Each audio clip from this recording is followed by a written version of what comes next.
Hello, you are again welcome to the YouTube channel of JK Civil Services. My name is Sonali and in this video lecture we will be discussing your national population policy को. ठीक है, देखिए अभी तक हमने complete किया है demography के अंडर अभी तक हमने सेंसस को पढ़ा है आपके, और साथ ही साथ हमने देखा था डेमोग्राफिक ट्रांजिशन थ्योरी को. ठीक है, इसी टॉपिक के अंदर हमने जो लास्ट सब टॉपिक को पढ़ना है वो है आपका national population policy.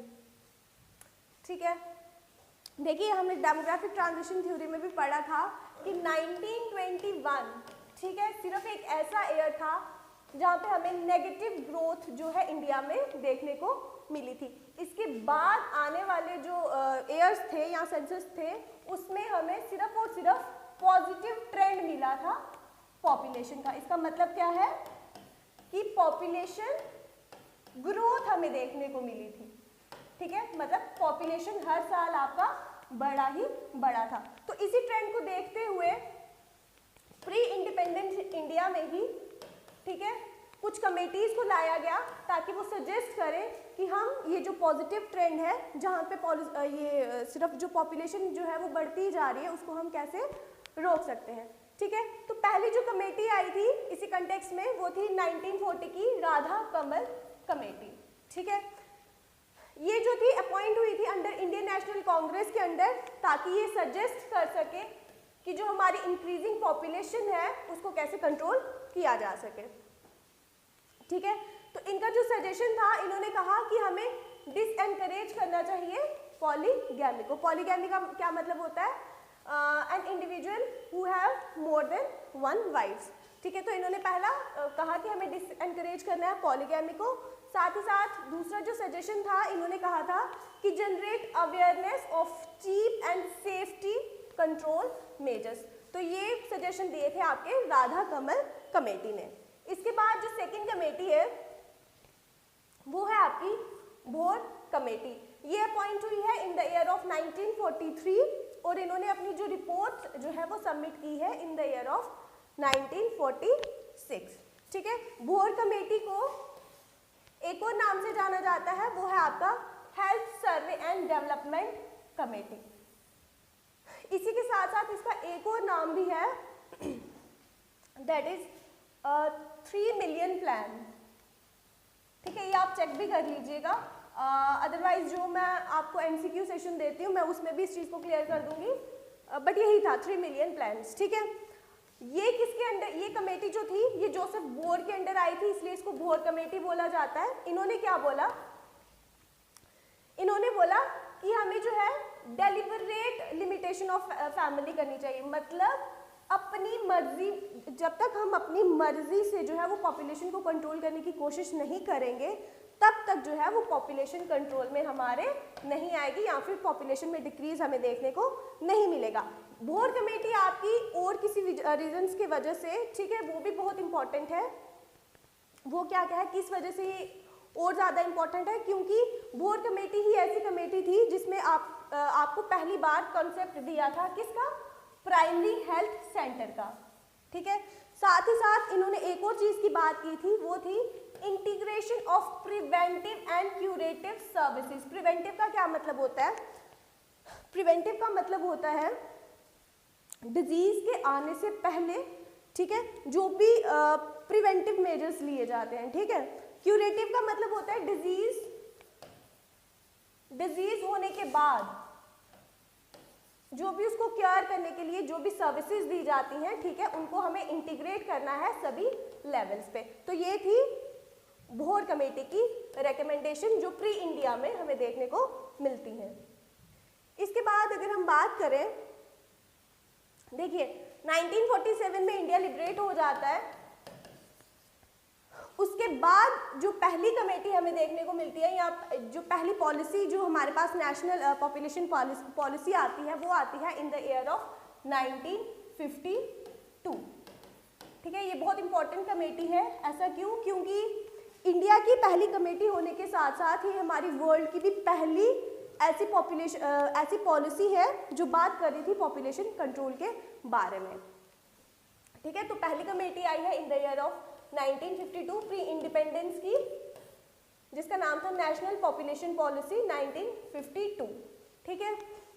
It was the India's first population policy for family planning. But देखिए इंडिया ने पॉलिसी तो ला दी, बट ऐसा उसकी जो इम्प्लीमेंटेशन है वो अच्छे से ये नहीं कर पाया, इसीलिए अल्टीमेटली ये जो पॉलिसी है वो फेल होने को दिखती है। ऐसा क्यों था? साथ ही साथ अगर हम बात करें, देखिए ये जो पॉलिसी जो थी ये आर्बिट्री नेचर की थी। आर्बिट्री का मतलब अगर मैं आपको ऐसे समझाऊं, मान लीजिए जो चाइना जो था, जब उसने अपनी वन चाइल्ड पॉलिसी लाई थी इन द ईयर ऑफ 1980, ठीक है, तो चाइना ने अपनी ये पॉलिसी को बड़े रिजिड मैनर में जो है वो इम्प्लीमेंट किया था। आपको पता ही होगा कि मतलब उन्होंने कहा था कि जो भी इंसेंटिव्स, जो भी सब्सिडीज़ या ऐसे लोग जिनके एक से ज़्यादा चाइल्ड हैं उनको जो है वो जॉब्स वगैरह नहीं मिलेंगी। तो इसका मतलब उन्होंने ये सारी जो अपनी पॉलिसी जो लाई थी, ठीक है, वन चाइल्ड पॉलिसी इंडिया ने, चाइना ने उसको बड़े रिजिड मैनर में जो है वो इम्प्लीमेंट किया था।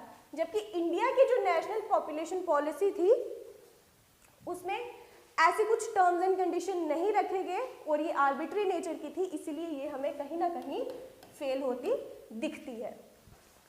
बट आप ये भी याद रखिएगा, नेशनल पॉपुलेशन पॉलिसी के अंदर ही एक प्रोग्राम बनाया गया है, ठीक है, वो कौन सा था? वो था आपका नेशनल फैमिली प्लानिंग प्रोग्राम, ठीक है। ये भी कब बनाया गया? In the year of 1952।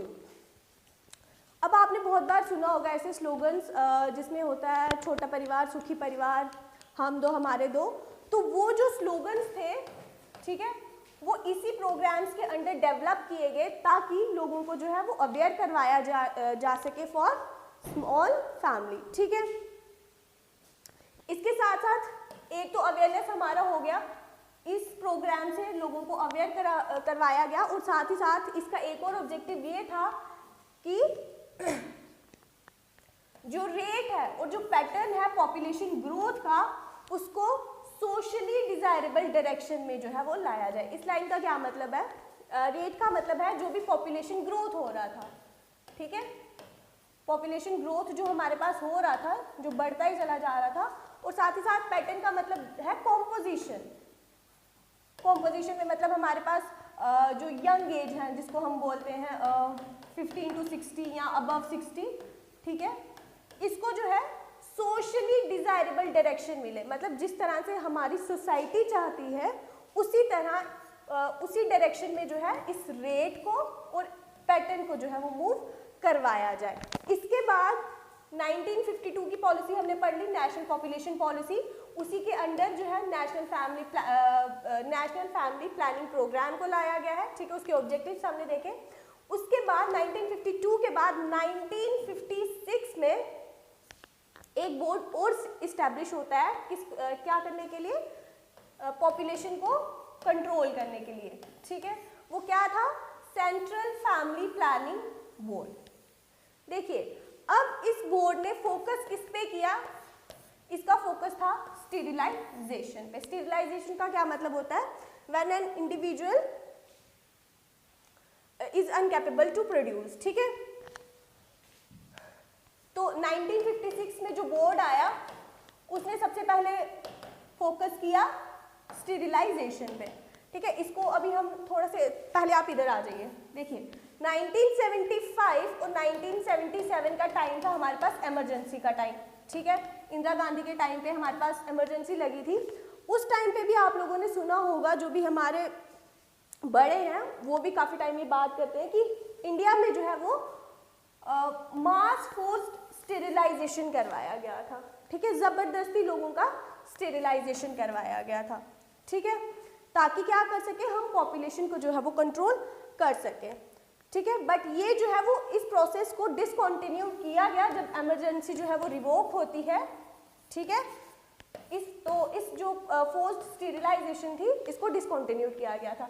इसी के दौरान मतलब 1975 और 1977 जब इमरजेंसी लगी थी, इसी के दौरान एक और पॉलिसी को लाया जाता है। वो क्या थी? आपकी नेशनल पॉलिसी ऑफ 1976। अगेन ये वापस आई है क्या करने के लिए? पॉपुलेशन को कंट्रोल करने के लिए। इसमें क्या किया गया? इसमें बोला गया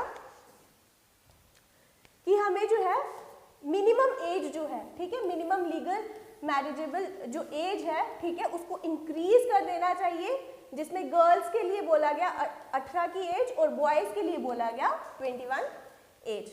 इसके बाद बोला गया कि हमें जो है वो गर्ल्स की जो लिटरेसी लेवल है, ठीक है, उसको इम्प्रूव करना चाहिए। साथ ही साथ बोला गया कि population was made a criteria for deciding the quantum of central assistance to state. मतलब इसका ये मतलब है कि पॉपुलेशन जो है, किसी भी स्टेट की जो पॉपुलेशन है, ठीक है, उस बेसिस पे हम डिसाइड करेंगे, उस बेसिस पे हम डिसाइड करेंगे कि उनको जो है वो कितनी असिस्टेंस मिलनी चाहिए। अगर किसी स्टेट की पॉपुलेशन जो है वो कम है तो इसको जो है वो ज़्यादा असिस्टेंस देगा सेंटर। मतलब इस मेथड को यूज़ किया गया ताकि पॉपुलेशन को जो है वो स्टेट कम कर सके इन देयर रिस्पेक्टिव, मतलब जो भी गवर्नमेंट है वो अपनी स्टेट में जो है वो पॉपुलेशन को कम कर सके, ठीक है। लास्ट 1976 की जो पॉलिसी थी उसमें सजेस्ट किया गया to introduce the population education in formal education system. मतलब जो पॉपुलेशन एजुकेशन है उसको हमें, जो हम स्कूल्स में जो हमारी फॉर्मल एजुकेशन होती है उसमें इंट्रोड्यूस करा जाना चाहिए। फॉर एग्जांपल अभी हम देखते भी हैं कि आपकी ज्योग्राफी की आपकी जो ज्योग्राफी की टेक्स्ट बुक है उसमें हम डेमोग्राफिक ट्रांजिशन थ्योरी को पढ़ते हैं। सोशियोलॉजी की जो बुक है वहाँ पे ये पॉपुलेशन पॉलिसी आपको दिख जाएगी, ठीक है। तो इसी तरह की पॉपुलेशन एजुकेशन को जो है वो इंट्रोड्यूस करने की बात की जाती है। ये भी हमने पढ़ लिया 1975 से 77 का जो टाइम था जिसमें मास स्टीरिलाइजेशन जो है वो करवाई जाती है। आपकी सबसे इम्पोर्टेंट पॉलिसी जो है वो है नेशनल पॉपुलेशन पॉलिसी ऑफ 2000। इसके बाद अभी तक इंडिया में कोई भी पॉपुलेशन पॉलिसी जो है वो नहीं है आई है। लास्ट की जो पॉपुलेशन पॉलिसी जो है वो आपकी यही है, नेशनल पॉपुलेशन पॉलिसी ऑफ 2000, ठीक है। इसका जो ड्राफ्ट था उसको प्रपोज किया था MS स्वामीनाथन ने, ठीक है। और ये इंट्रोड्यूस हुई है कब? इसको गवर्नमेंट ऑफ इंडिया ने इंट्रोड्यूस किया है इन द 15 फरवरी 2000 में, ठीक है। ये एक कॉम्प्रिहेंसिव फ्रेमवर्क था for the coming next 10 years, आने वाले 10 सालों के लिए इसने एक कॉम्प्रिहेंसिव फ्रेमवर्क को रिप्रेजेंट किया। और बोला, और क्या था इसमें बोला गया कि हमें क्या करना है, जो हमारी पॉपुलेशन है, ठीक है, उसको कम करना है। साथ ही साथ इसमें बात की गई थी आपके हेल्थ नीड्स ऑफ पॉपुलेशन की। मतलब इसमें ये जो आपकी पॉपुलेशन को जो कम करने के साथ साथ बोला गया कि जो एग्जिस्टिंग मेडिकल फैसिलिटीज हैं, ठीक है, एग्जिस्टिंग मेडिकल फैसिलिटीज जो हैं उनको इम्प्रूव करना है ताकि ओवरऑल लोगों की जो हेल्थ कंडीशंस हैं, ठीक है, उनको इम्प्रूव किया जाए। तो इसमें एक तो था पॉपुलेशन को कंट्रोल करने के मेजर्स और दूसरा था आपकी हेल्थ रिलेटेड जो भी इश्यूज हैं, ठीक है, उनको कम किया जा सके और ज़्यादा हेल्थ जो है लोगों की, मतलब उसमें सुधार लाया जा सके। तो ये था आपका नेशनल पॉपुलेशन पॉलिसी। जब इसके जो फीचर्स हैं जब हम उनको पढ़ेंगे तो आपको इससे और ज़्यादा क्लियर हो जाएगा। अगर हम इसके मेन ऑब्जेक्टिव्स की बात करें तो इनके जो मेन ऑब्जेक्टिव्स हैं इनको 3 पार्ट्स में डिवाइड किया गया है, जो जिसमें फर्स्ट है इमीडिएट ऑब्जेक्टिव्स, सेकंड है मीडियम टर्म ऑब्जेक्टिव्स, थर्ड है आपके long term objectives. Immediate objective में तो यही था कि हमें जैसे भी करके जल्दी से जल्दी अपनी जो पॉपुलेशन है उसको कम करना चाहिए। और इसमें मेथड क्या बोला गया कि हमें यूज़ करने हैं कॉन्ट्रासेप्टिव्स, साथ ही साथ क्योंकि अगेन इसमें हेल्थ के बारे में भी बोला गया, ठीक है, तो बोला क्या गया कि इसके साथ साथ हमें जो हेल्थ पर्सनल्स हैं जिसमें आपका जो हेल्थ स्टाफ आ जाते हैं, जैसे डॉक्टर्स हैं, आपके नर्सेज वगैरह, ठीक है, उनका जो नंबर है उनको इंक्रीज करना है, ठीक है, ताकि लोगों को अच्छे से मेडिकल फैसिलिटीज़ जो है वो प्रोवाइड करवाई जाए और लोगों की जो हेल्थ से रिलेटेड जो भी इश्यूज होते हैं, ठीक है, उनको जल्दी से जल्दी मतलब उनको ख़त्म किया जाएगा और उनको ज़्यादा अच्छी जो है वो फैसिलिटीज़ जो है वो प्रोवाइड की जाए। सेकंड जो था वो आपका मीडियम टर्म ऑब्जेक्टिव था। मीडियम टर्म ऑब्जेक्टिव में क्या बोला गया कि हमें टोटल फर्टिलिटी रेट जो है वो इसको इक्वल में लाना है किसके, रिप्लेसमेंट लेवल ऑफ फर्टिलिटी के। देखिए अगर टोटल फर्टिलिटी की मैं बात करूं, टोटल फर्टिलिटी रेट का मतलब होता है कि एक वुमेन जो है वो अपने लाइफ स्पैन में कितने चाइल्ड को जो है वो बर्थ देती है, ठीक है। जबकि रिप्लेसमेंट लेवल ऑफ फर्टिलिटी का मतलब होता है कि एक वुमेन जो है वो अपने लाइफ स्पैन में कितनी गर्ल चाइल्ड को जो है वो बर्थ देती है, क्योंकि ultimately that girl child turn into the future mother. तो बोला गया कि जो टोटल फर्टिलिटी रेट है उसको हम कोशिश करेंगे रिप्लेसमेंट लेवल ऑफ फर्टिलिटी के इक्वल लाने की। इसके बाद लॉन्ग टर्म ऑब्जेक्टिव जो था वो था कि हमें स्टेबल पॉपुलेशन चाहिए इंडिया में, कब तक, बाय द ईयर ऑफ 2045। अच्छा ये भी आप याद रख लेगा कि जो मीडियम टर्म ऑब्जेक्टिव था जिसमें टोटल फर्टिलिटी रेट को रिप्लेसमेंट लेवल ऑफ फर्टिलिटी के बराबर लाने की बात कही गई थी, वो कही गई थी बाय 2010 तक, मतलब 2010 तक हमें इस मीडियम टर्म ऑब्जेक्टिव को जो है वो अचीव करना है। जबकि लॉन्ग टर्म जो ऑब्जेक्टिव था उसमें बोला गया कि हमें स्टेबल पॉपुलेशन चाहिए, जिसमें हमने डेमोग्राफिक ट्रांजिशन में बात की थी थर्ड स्टेज की, क्योंकि थर्ड स्टेज में हमें देखने को मिलता है स्टेबल पॉपुलेशन जहाँ पे बर्थ रेट भी कम होता है और डेथ रेट भी कम होता है, ठीक है।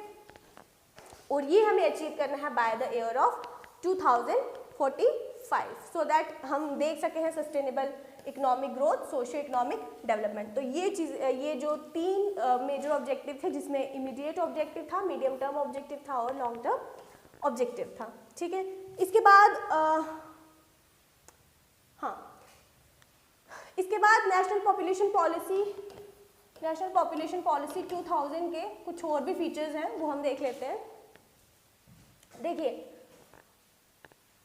हाँ, ये 11 मई है, 11 मई 2000, इसको करेक्ट कर लीजिएगा, 11 मई 2020 है, ठीक है। अब नेशनल पॉपुलेशन पॉलिसी के चलते ही हमें एक नेशनल पॉपुलेशन कमीशन भी देखने को मिलता है, ठीक है। ये कब अपॉइंट हुआ है, ये अपॉइंट हुआ है 11 मई 2000 को, ठीक है। इसको प्रिसाइड कौन करता था, या फिर इसका जो चेयरमैन था वो कौन थे, हमारे प्राइम मिनिस्टर, ठीक है। इसके साथ साथ इस नेशनल पॉपुलेशन कमीशन में और कौन कौन होगा, एक तो होंगे पीएम हमारे साथ, क्योंकि वही प्रिसाइड करेंगे या वो चेयरमैन होंगे। उसके साथ साथ जो सीएम होंगे, ठीक है, chief ministers of other states, इसके साथ साथ ministries of related central ministries, मतलब पॉपुलेशन से रिलेटेड या पॉपुलेशन पॉलिसी रिलेटेड जो भी मिनिस्ट्रीज होंगी उनके भी मिनिस्टर्स जो हैं वो इसके ये नेशनल पॉपुलेशन कमीशन के जो है वो मेंबर होंगे। तो तीन लोग थे, कौन कौन, एक तो पीएम जो हमारे प्राइम मिनिस्टर हैं, ठीक है, इसके बाद सीएम, इसके अलावा ministers of related central ministries, ठीक है। सेकंड बोला गया कि जिस तरह से ये नेशनल पॉपुलेशन कमीशन सेंटर में बनाया गया है, ठीक है, उसी मैनर में ये स्टेट लेवल पे भी एक पॉपुलेशन कमीशन होना चाहिए, जिसको हेड कौन करेगा, आपके सीएम, ठीक है। मतलब जितनी भी स्टेट्स हैं, ठीक है, उन सभी स्टेट्स में ये एक नेशनल पॉपुलेशन कमीशन होना चाहिए, और इस स्टेट के जो रिस्पेक्टिव सीएम होंगे वो इसको हेड करेंगे। थर्ड था कि ये जो प्रोविजंस आए हैं, ठीक है, जो भी ये हमने देखे लॉन्ग टर्म, मिडल टर्म, जो भी ऑब्जेक्टिव्स थे, इनको इम्प्लीमेंट कौन करेगा, गांव में आपकी पंचायत करेंगे और टाउन्स वगैरह में आपकी म्यूनसिपैलिटीज इनकी इम्प्लीमेंटेशन को देखेंगी, ठीक है। इसके अलावा भी कुछ प्रोविजंस थे, कुछ फीचर्स थे, वो क्या क्या थे, देखिए, the NPP list the following measures to be achieve a stable population by the year of 2045। उसमें क्या क्या था, इन्फेंट मोर्टेलिटी रेट जो है वो 30 बिलो 30 करना है, ठीक है। बोला गया कि जो न्यूबॉर्न्स होते हैं, ठीक है, उनका जो रेट, उनकी जो डेथ रेट है उनको हमें बिलो 30% करना है। डेवलप्ड कंट्रीज की अगर हम बात करें तो वहां पर इन्फेंट मोर्टेलिटी रेट जो है वो 10 to 15 है, ठीक है। इंडिया की अगर मैं बात करूं तो वो नियरली 40 है, ठीक है, प्रेजेंट में वो 40 है, ठीक है, और उसको हमें कितना करना है, बिलो 30। और अगर मैं डेवलप्ड नेशन की बात करूं तो इन्फेंट मोर्टेलिटी रेट जो है वो आपका 10 to 15 है। इसके बाद बोला गया जो मैटरनल मोर्टेलिटी रेट है इसको भी हमें कम करना है, ठीक है। बोला क्या गया इसको अगर फॉर एग्जांपल देखिए, अगर बोला जाता है कि 1 लाख बर्थ होता है, ठीक है, तो उसमें से सिर्फ 100 की ही डेथ होनी चाहिए, मतलब मैटरनल मोर्टेलिटी जो है वो सिर्फ 100 की होनी चाहिए, 100 की होनी चाहिए, अगर उसको हम कंपेयर करें 1 लाख बर्थ पे, ठीक है। अगर हम प्रेजेंट की बात करें तो ये लगभग 167 है इंडिया में। इसके बाद बात की गई यूनिवर्सल इम्यूनाइजेशन की। इसके बाद बोला गया क्योंकि हमने देखा था पॉपुलेशन को कंट्रोल करने के साथ, उसको कम करने के साथ साथ आपके जो हेल्थ मेजर्स थे, ठीक है, उस पर भी ध्यान दिया गया था। तो ये यहाँ पे ये जो फीचर है जिसमें बोला गया है कि around 80% of deliveries in medical institution by trained staff, ठीक है, वो किसके चलते लिया गया, ताकि हेल्थ कंडीशन में जो है वो इम्प्रूवमेंट लाया जाए। इसके बाद क्या बोला गया, ये इंसेंटिव आपका पॉपुलेशन को कंट्रोल करने के लिए था, क्या था, incentive to those couples who have adopted the 2 child family norms.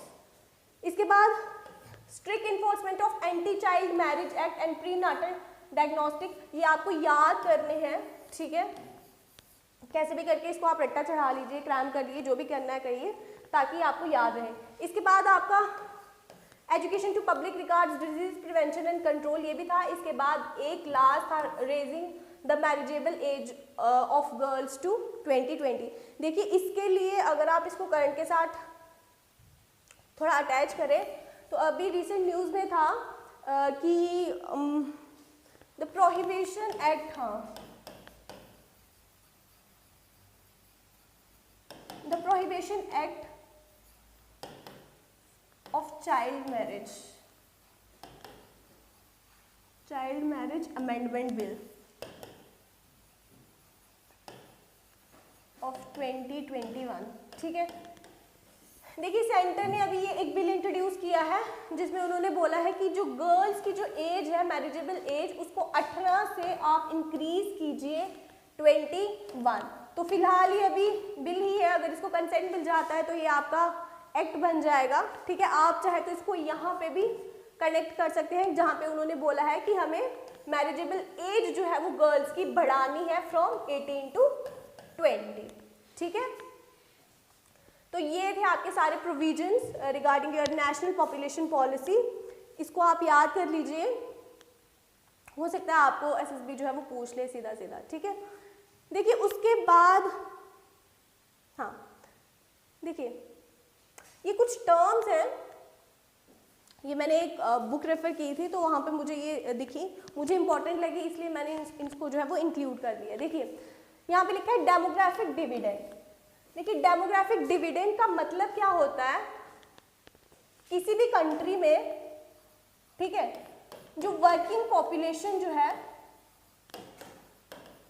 अगर वो हाई है, ठीक है, किसी भी कंट्री में अगर वर्किंग पॉपुलेशन जो है वो हाई है, वो रेफर करता है आपका डेमोग्राफिक डिविडेंड। देखिए यहाँ पे भी लिख रखा है demographic dividend refers to the higher ratio of working population, ठीक है, in comparison to what, in comparison to dependent population, ठीक है। अगर किसी भी कंट्री में ये जो आपका वर्किंग पॉपुलेशन जो है, ठीक है, अगर ये हाई है तो ये क्या रिफ्लेक्ट करेगा कि वहां की जो इकोनॉमिक ग्रोथ है वो भी हायर रहेगी। तो ये वर्किंग पॉपुलेशन जो है वो डायरेक्ट आपके प्रोपोर्शनल है इकोनॉमिक ग्रोथ से। तो ये है था आपका डेमोग्राफिक डिविडेंड, जहाँ पे जो बताता है किसी भी कंट्री का higher ratio of working population. इसको आप यहाँ पे भी देख लीजिए एक एग्जाम्पल के साथ। देखिए ये परसेंटेज लिखा है अकॉर्डिंग टू द सेंसस 2011 में, जहाँ पे यहाँ पे आप सीधा देख लीजिए। देखिए 15 to 59 ये है हमारी वर्किंग क्लास, ठीक है, 15 to 59, यस, ये है हमारी वर्किंग क्लास। और इसका परसेंटेज अगर आप देखेंगे in comparison to dependent population तो वो ज़्यादा है। इसका जो आपका डेमोग्राफिक डिविडेंड है वो रहा 60%, जबकि 0 to 14 ये भी डिपेंडेंट है, ये भी डिपेंडेंट है, अबव 60, ठीक है। तो ये है आपका 30 और ये है आपका 8। ये तो था हमारा डेमोग्राफिक डिविडेंड। इसके साथ साथ एक और टर्म है, वो है आपकी डिपेंडेंसी रेशो। डिपेंडेंसी रेशो का मतलब होता है ऐसे कितने लोग हैं, ऐसी कितनी रेशो है, ठीक है, पॉपुलेशन की जो डिपेंडेंट है आपकी वर्किंग पॉपुलेशन पे, ठीक है। इसको निकालने का एक फॉर्मूला होता है जिसमें आप पॉपुलेशन, जो डिपेंडेंट पॉपुलेशन होती है, ऐसे याद रखिए, जो डिपेंडेंट पॉपुलेशन होती है उसको आप डिवाइड करते हैं विद वर्किंग पॉपुलेशन के साथ। तो वह डिपेंडेंट पॉपुलेशन आपकी कौन सी हो गई, जो 0 to 14 थी, ये हमने देखी, ठीक है। तो ये कितनी है 30, एक तो ये हो गई 0 to 14, दूसरी क्या देखी थी हमने 60 to above, ये भी डिपेंडेंट होती है, तो ये आ गई आपकी 8, ठीक है। और नीचे वाली क्या है वर्किंग पॉपुलेशन, तो वर्किंग पॉपुलेशन कितनी है आपकी 60। तो अगर इसका सॉल्यूशन हम निकालेंगे वो आएगा 0.66। तो यही बताया कि डिपेंडेंसी रेशो ऑफ जो इंडिया है वो कितनी है 0.66। 2001 में उसका ये था रेशो था, और 1991 में जो है वो उसका ये रेशो था। अच्छा ठीक है, देखिए उसके बाद हम देख लेते हैं आपके अर्बन एरियाज को, ठीक है। इस स्लाइड में हमने पढ़ना है कि कौन से एरियाज जो है वो आपके अर्बन है, सिटीज है या फिर मेट्रोपॉलिटन सिटीज है, ठीक है। लिखा है कि सेंसस ऑफ इंडिया जो 2011 का है, ठीक है, उसके अकॉर्डिंग कौन कौन से एरिया जो है वो अर्बन होंगे, वो हमें ये दो प्रोविजंस बताएंगे। फर्स्ट क्या है कि सभी जगह जहाँ पे म्यूनिसिपैलिटी कॉर्पोरेशन या कैंटोनमेंट बोर्ड होंगे वो आपके अर्बन एरियाज में आएंगे। सेकंड प्रोविजन जो है वो बोलता है कि कोई भी ऐसा एरिया जहाँ पे मिनिमम पॉपुलेशन जो है वो आपकी 5000 हो। साथ ही साथ दूसरा इसी के अंदर दूसरा पॉइंट है कि जहाँ पे 75% जो मेल जो है वो आपके नॉन एग्रीकल्चर एक्टिविटीज करते हुए होने चाहिए, ठीक है। थर्ड इसके बाद है डेंसिटी ऑफ पॉपुलेशन जो है वो उस एरिया की वो आपकी 400% पर स्क्वायर किलोमीटर होनी चाहिए, ठीक है। ये तो आपको समझ आ ही गया होगा कि जहाँ पे भी म्यूनिसिपैलिटी कॉर्पोरेशन होती है वो आपके अर्बन एरियाज के अंदर आते हैं। इस प्रोविजन का कहने का मतलब होता है कि ऐसा एरिया जहाँ पे लगभग पॉपुलेशन जो है वो आपकी 5000 है, ठीक है। साथ ही साथ जो 75% जो आपके मेल है, ठीक है, वो नॉन एग्रीकल्चर एक्टिविटीज में हो, और साथ ही साथ इस एरिया की, ठीक है, जो डेंसिटी है, डेंसिटी मैंने आपको जब सेंसस पढ़ाया था वहां पे बताया था डेंसिटी का क्या मतलब होता है, वो आपकी 400% पर स्क्वायर होनी चाहिए। तो इन एरियाज को भी जो है वो इंक्लूड किया जाएगा कहाँ पे, अर्बन एरियाज में, ठीक है। अच्छा, ये बोला है कि जो ये फर्स्ट कैटेगरी है जो हमने ये पढ़ा, इसको स्टैट्यूटरी टाउन्स भी बोला जाता है। आपको पता ही होगा म्यूनिसिपैलिटीज जो है ये बाय लॉ होती हैं, और इसी के अंडर जो है वो आपका अर्बन एरियाज होता है, ठीक है। इसके बाद वो ये सेकंड जो कैटेगरी है, ठीक है, जो ये वाली कैटेगरी है, जो सेकंड पॉइंट है, ठीक है, इनको सेंसस टाउन भी जो है वो बोला जाता है, क्योंकि सेंसस ही हमें बताता है इन सब कंडीशंस के बारे में कि वहाँ पे पॉपुलेशन 5000 की है या नहीं है। ये सब चीज़ें जो आपकी डेंसिटी है, ठीक है, ये सब हम कैलकुलेट करते हैं, न्यूमरेट करते हैं आपके सेंसस में। इसके बाद ये था अर्बन एरियाज के बारे में। देख लीजिए अभी एक छोटा सा पॉइंट है, ठीक है। अब अर्बन एरियाज को मिला के जब हमारी पॉपुलेशन जो है वो 1 लाख की हो जाएगी, ठीक है, उनको हम सिटी बोलेंगे, ठीक है, with a minimum population of. अच्छा, फिर उसके बाद जो सिटी होगी, ठीक है, इनको मिला के जब आपकी कितने की 10 लाख की पॉपुलेशन हो जाएगी तो वो आपका आ जाएगा मेट्रोपॉलिटन सिटी। और इसी मेट्रोपॉलिटन सिटी को मिला के, ठीक है, जब आपकी पॉपुलेशन जो है वो 1 करोड़ पहुंच जाएगी तो उनको बोला जाएगा मेगा सिटी। तो पहला हमने क्या देखा, ये आपका अर्बन सिटीज, उसके बाद हमने देखा सिटीज, ठीक है, थर्ड हमने देखा मेट्रोपॉलिटन सिटी, और लास्ट था आपका मेगा सिटीज, ठीक है। तो ये था आपका सारा डेमोग्राफी से रिलेटेड। यहाँ पे आपका डेमोग्राफी जो है वो खत्म हो जाता है। अब इकोनॉमिक्स के सिलेबस के अकॉर्डिंग अगर हम बात करें, जो वहाँ पे एविडेंट वर्ड्स हैं या जो की वर्ड्स हैं आपके सिलेबस में, उसके अकॉर्डिंग हमारे पास सिर्फ एक ही सब टॉपिक रहता है, वो है आपका इंक्लूजन। मैं जल्दी कोशिश करूँगी दो वीडियो में उसको कंप्लीट करने की।